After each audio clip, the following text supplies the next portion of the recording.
จันทร์เต็มดวงเนี่ยมื้อเช้าแต่ว่าแจ้งแล้วล่ะแต่ว่ายังบ่ทันได้ลงเถื่อ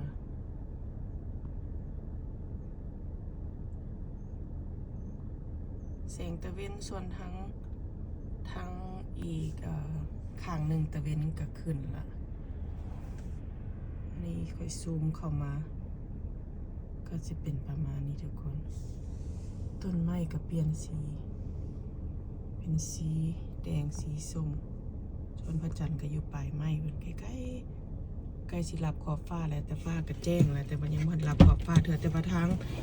หนึ่งมันเป็นแสงโอ้เสียงนกเจ้าแสงตะเวนนกก็ขึ้นปลายไม้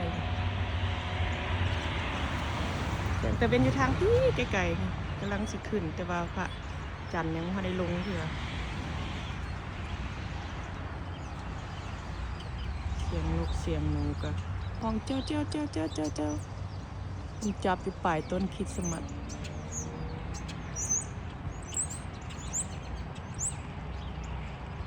เป็นประมาณนี้ส่วนหันมาทางนี้กับพระจันทร์แต่ยังอยู่ทางนี้อยู่ใกล้สิรับขอบฟ้าแล้วแต่ก็ยังไม่ได้รับขอบฟ้าเธอ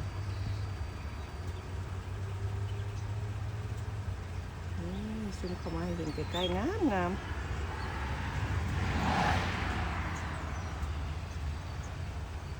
จะเป็นประมาณนี้ทุกคนอากาศยามมื้อเช้า